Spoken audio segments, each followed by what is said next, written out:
വളപട്ടണത്തെ വീട്ടിലെ മോഷണത്തിൽ dog squad പരിശോധന നടത്തുന്നു. നായ മണം പിടിച്ചെത്തിയത് മോഷണം നടന്ന വീടിന് സമീപത്തെ റെയിൽവേ ട്രാക്കിലേക്കാണ്. 300 പവനും 1 കോടിയിലേറെ രൂപയുമാണ് മോഷണം പോയത്. വിവരങ്ങളുമായി അർജുൻ കല്യാട് ചേരുന്നു. അർജുൻ, എന്തൊക്കെയാണ് വിശദാംശങ്ങൾ? ഇന്നലെ രാത്രിയാണ് ഈ കുടുംബം അതായത് ഈ മോഷണം നടന്ന അഷ്റഫ് എന്ന് പറയുന്ന കണ്ണൂർ വളപട്ടണത്തെ ഒരു പ്രധാനപ്പെട്ട അരി വ്യാപാരിയുടെ വീട്ടിൽ മോഷണം നടന്ന ഈ കുടുംബം അറിയുന്നത്. അത് ഇന്നലെ അറിയാനുള്ള ഏറ്റവും പ്രധാനമായിട്ടുള്ള കാരണം, ഇവർ കഴിഞ്ഞ ദിവസങ്ങളിൽ ഇവിടെ ഇല്ലായിരുന്നു. അതായത് കഴിഞ്ഞ 19-ാം തീയതി ഇവർ അവരുടെ ഒരു ബന്ധുവിൻ്റെ വിവാഹവുമായി ബന്ധപ്പെട്ടുകൊണ്ട് മധുരയിലേക്ക് പോയിരുന്നു. ഇന്നലെ രാത്രിയാണ് ഈ കുടുംബാംഗങ്ങൾ തിരിച്ചെത്തുന്നത്. ആ സമയത്താണ് ഇങ്ങനെ മോഷണം നടന്നത് ഈ കുടുംബാംഗങ്ങളുടെ ശ്രദ്ധയിൽപ്പെടുന്നത്. 300 പവനും 1 കോടിയിലേറെ രൂപയുമാണ് മോഷണം പോയത്. വലിയ അളവിൽ ഇവർ ഈ വ്യാപാരി ആയതുകൊണ്ട് തന്നെ, അതായത് അഷ്റഫ് ട്രേഡേഴ്സ് എന്ന് പറയുന്ന കണ്ണൂരിലെ ഒരു പ്രധാനപ്പെട്ട അരി വ്യാപാര ഉടമ കൂടിയാണ് ഈ അഷ്റഫ്. അതുകൊണ്ട് തന്നെ ഇങ്ങനെ പണം പല രീതിയിൽ ഈ പറയുന്ന രീതിയിൽ കച്ചവടങ്ങളുടെ ഒക്കെ ഒരു നീക്കിയിരിപ്പിൻ്റെ ഭാഗമായിട്ടുള്ള തുക വീട്ടിൽ സൂക്ഷിക്കാറുണ്ടായിരുന്നു എന്നുള്ള കാര്യം ഇവർ പറയുകയും ചെയ്യുന്നുണ്ട്. അപ്പോൾ അങ്ങനെയാണ് ഇത്രയും ഒരു അളവിലുള്ള പണം ഇവിടെ ഉണ്ടായത്. മറ്റ് സ്വർണം വീട്ടിലുള്ള ഭാര്യയുടെയും അതുപോലെ തന്നെ കുടുംബാംഗങ്ങളുടെയും ഒക്കെ സ്വർണ്ണമായിരുന്നു സൂക്ഷിച്ചത് എന്നുള്ളതാണ് ഇവർ പോലീസിന് നൽകിയ മൊഴിയും അതുപോലെ തന്നെ പരാതിയുടെ ഭാഗമായി നമ്മൾ ഉൾപ്പെടെ ബന്ധപ്പെടുമ്പോൾ ആ രീതിയിലുള്ള വിശദീകരണമാണ് ഇവർ നൽകുകയും ചെയ്തത്. ഇവർ ഇപ്പോൾ ഞാൻ നിൽക്കുന്ന ഈ പ്രദേശം സുജിയ വളരെ വ്യക്തമായി മനസ്സിലാക്കേണ്ടതാണ്. അതായത് വളപട്ടണത്തു നിന്നും കടന്നു പോകുന്ന ഒരു പ്രധാനപ്പെട്ട റോഡാണ്. ആ റോഡിനോട് ചേർന്നിട്ടുള്ള വീട്ടിലാണ് മോഷണം നടക്കുകയും ചെയ്യുന്നത്. ഈ മോഷ്ടാക്കൾ എത്തിയെന്ന് സംശയിക്കപ്പെടുന്ന അല്ലെങ്കിൽ അത്തരത്തിൽ ചില CCTV ദൃശ്യങ്ങൾ പോലീസിന് ലഭിച്ചിട്ടുണ്ട് എന്നുള്ളതാണ് മനസ്സിലാക്കുന്നത്. ഈ മതിലിനോട് ചേർന്നുള്ള ഈ ഒരു ഭാഗത്തു കൂടിയാണ് മോഷ്ടാക്കൾ ഈ വീടിൻ്റെ അകത്തേക്ക് പ്രവേശിക്കുന്നത്. അതായത് മതിൽ ചാടിക്കടന്നാണ് അകത്തേക്ക് പോയത് എന്നുള്ളതാണ് പ്രാഥമികമായി ഇപ്പോൾ പോലീസ് മനസ്സിലാക്കുന്നത്. അതിൻ്റെ CCTV ദൃശ്യങ്ങൾ പോലീസിന് ലഭ്യമാവുകയും ചെയ്തിട്ടുണ്ട്. ഈ വീട്ടിനുള്ളിൽ നിരവധിയായിട്ടുള്ള എല്ലാ ഭാഗങ്ങളും, അതായത് ഈ വീടിൻ്റെ മുൻവശത്തും അതുപോലെ തന്നെ ഗേറ്റിനോട് ചേർന്നുമൊക്കെ CCTV ഉണ്ട്. പക്ഷേ ഈ ഒരു വശത്ത് CCTV ദൃശ്യമില്ല. ഈ ഒരു വശത്തുള്ള CCTV ഗേറ്റിൻ്റെ ദൃശ്യങ്ങൾ ലഭ്യമാവുന്നതിന് വേണ്ടി ആ വശത്തേക്ക് തിരിഞ്ഞിട്ടാണുള്ളത്. അപ്പോൾ ഇവിടെ നിന്ന് ഉള്ളിലേക്ക് ചാടിയാൽ CCTVയിൽ പെടില്ല എന്നുള്ളത് വളരെ വ്യക്തമായി ഈ മോഷ്ടാക്കൾ മനസ്സിലാക്കിയിട്ടുണ്ട് എന്നുള്ളതാണ് നമുക്ക് മനസ്സിലാക്കാൻ വേണ്ടി കഴിയുന്നത്. ഇനിയിപ്പോൾ ഈ ഡോഗ് സ്ക്വാഡ് ഇപ്പോൾ മണം പിടിച്ച് സഞ്ചരിച്ചിട്ടുള്ളത് ഇതാണ്. ഈ വീട് നമ്മൾ നിൽക്കുന്നതാണ് ഈ വീട്. ഇതിൻ്റെ വലതുവശത്തുകൂടി ഈ വളപട്ടണത്തെ റെയിൽവേ സ്റ്റേഷനിലേക്ക് കടന്നു പോകാനുള്ളൊരു ചെറിയ റോഡുണ്ട്. അതായത് അവിടെ നിന്ന് ഏകദേശം ഒരു ഈ മതിലിനോട് ചേർന്ന് ഒരു 50 മീറ്റർ മാത്രം മാറിക്കൊണ്ടാണ് ഈ റോഡുള്ളത്. ഇവിടെ നിന്നും ഒരു 250 മീറ്റർ നടന്ന് പോയി കഴിഞ്ഞാൽ ഈ റെയിൽവേ ട്രാക്കിലേക്ക് എത്താൻ വേണ്ടി കഴിയും. ഈ റോഡിലൂടെയാണ് ഇപ്പോൾ അതായത് പോലീസിൻ്റെ ഡോഗ് സ്ക്വാഡ് പരിശോധനയുടെ ഭാഗമായി ഈ വീട്ടിനകത്ത് പരിശോധന നടത്തിയിട്ടുള്ള നായ മണം പിടിച്ച് സഞ്ചരിച്ചിട്ടുള്ളത് ഈ റോഡ് വഴിയാണ്. ഈ റോഡ് വഴി പോയി ഈ പറയുന്ന റെയിൽവേ ട്രാക്കിലേക്ക് എത്തി. അവിടെ നിന്നും ഏകദേശം ഒരു 600 മീറ്റർ അപ്പുറത്താണ് വളപട്ടണം റെയിൽവേ സ്റ്റേഷനുള്ളത്.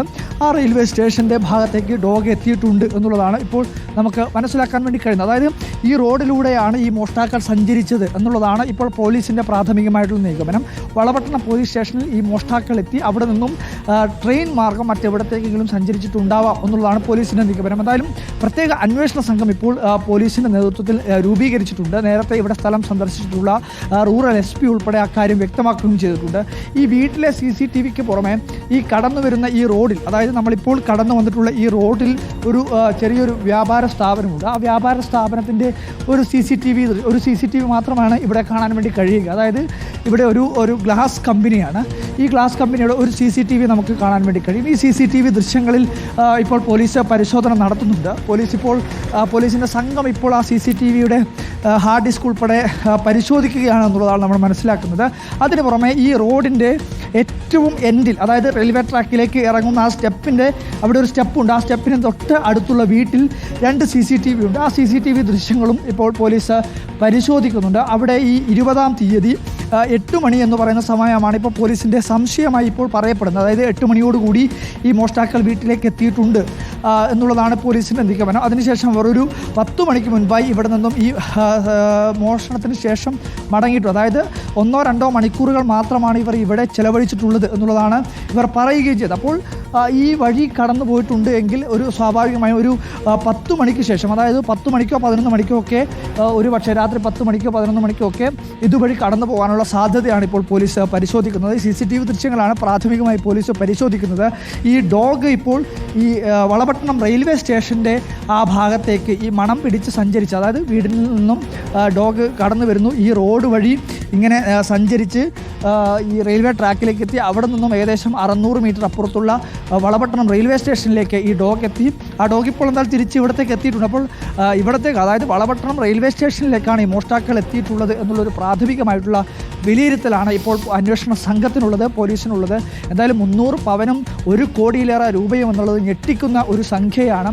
ഏകദേശം 3 കോടിയോളം രൂപ വില വരുന്ന വസ്തുക്കൾ, പണവും സ്വർണവും ഉൾപ്പെടെ 3 കോടിയോളം രൂപ വില വരും എന്നുള്ളതാണ് കണക്കാക്കുന്നത്.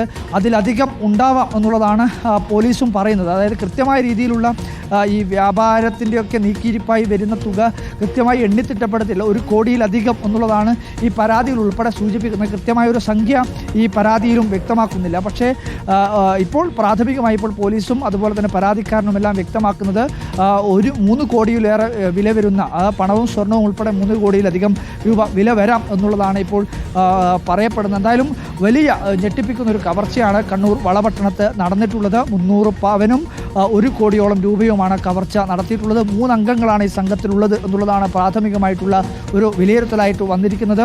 2 മോഷ്ടാക്കൾ ഈ മതിൽ ചാടിക്കണക്കുന്നതിൻ്റെ CCTV ദൃശ്യങ്ങൾ കാണാൻ വേണ്ടി കഴിയും. ഒരു മോഷ്ടാവ് പുറകുവശത്തുകൂടി എത്തി എന്നുള്ളതാണ് ഇപ്പോൾ നിഗമനമായി പോലീസ് പറയുകയും ചെയ്യുന്നത്. അതിലെല്ലാം തന്നെ അന്വേഷണം നടക്കേണ്ടതുണ്ട്. കേസിൽ ഒരു വ്യക്തത വരേണ്ടതുണ്ട്. ഒരു ദുരൂഹത മുഴുവനായും തന്നെ പലരും പറയുന്നുണ്ട്. അതായത് ഇത്രയും അളവിൽ ഇങ്ങനെ ഈ സ്വർണം സൂക്ഷിച്ചത് ഉൾപ്പെടെയുള്ള കാര്യങ്ങളിൽ ഒരു സംശയങ്ങൾ പലരും പ്രകടിപ്പിക്കുന്നുണ്ട്. പക്ഷേ പോലീസ് ഇപ്പോൾ അന്വേഷണം നടത്തിക്കൊണ്ടിരിക്കുകയാണ്. CCTV ദൃശ്യങ്ങൾ ഉൾപ്പെടെ ശേഖരിക്കുകയാണ്. ഡോഗ് സ്ക്വാഡിൻ്റെ പരിശോധന നടക്കുന്നു. ഈ വീട്ടിനകത്ത് ഇതിൻ്റെ ലോക്കർ ഉൾപ്പെടെയുള്ള സംവിധാനങ്ങൾ വീട്ടിനകത്തുണ്ട് എന്നുള്ളതാണ് മനസ്സിലാക്കുന്നത്. അപ്പോൾ അവിടെ ഉൾപ്പെടെ ഈ ഫിംഗർ പ്രിൻറ്റും അതുപോലെ തന്നെ ഫോറൻസിക് സംഘം ഉൾപ്പെടെ പരിശോധന ഇപ്പോഴും നടത്തിക്കൊണ്ടേയിരിക്കുകയാണ്. സുജിയ, അർജുൻ കല്യാട് നേരത്തെ സൂചിപ്പിച്ചതുപോലെ ഈ വീട്ടുകാർ മധുരയിലൊരു വിവാഹ ചടങ്ങിന് പങ്കെടുക്കാൻ പോയി രാത്രി 10 മണിയോടെ തിരിച്ചെത്തുമ്പോഴാണല്ലോ ഈ കവർച്ച നടന്ന വിവരം അറിയുന്നത്. ഇത്രയധികം സ്വർണം ബാങ്കിന്റെ ലോക്കലല്ലാതെ വീട്ടിൽ തന്നെ സൂക്ഷിക്കാൻ അവർ തീരുമാനിച്ചത് എന്തുകൊണ്ടായിരിക്കാം? വിവാഹമോ മറ്റെന്തെങ്കിലോ കാര്യങ്ങൾ കുടുംബത്തിൽ നടക്കാനുണ്ടായിരുന്നോ? അതോ സാധാരണഗതിയിൽ ഇങ്ങനെ പണവും സ്വർണവും ഒക്കെ സൂക്ഷിക്കുന്ന ഒരു പതിവുണ്ടോ?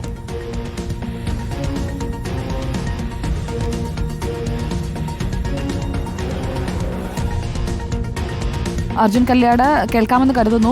300 പവൻ വീട്ടിലെ ലോക്കറിൽ സൂക്ഷിക്കുകയാണ് ഇവർ ചെയ്തത്. മാത്രമല്ല, ഇവർ മധുരയിൽ ഒരു വിവാഹ ചടങ്ങിൽ പങ്കെടുക്കാൻ പോയി തിരിച്ചു വരുമ്പോഴേക്കാണ് ഈ പണം, സ്വർണം ഒക്കെ കവർച്ച ചെയ്തതായി അറിയുകയും ചെയ്തിരിക്കുന്നത്. സാധാരണ ഇങ്ങനെ പണവും സ്വർണവും ഒക്കെ സൂക്ഷിക്കുന്ന പതിവുള്ള വീട്ടുകാരാണോ?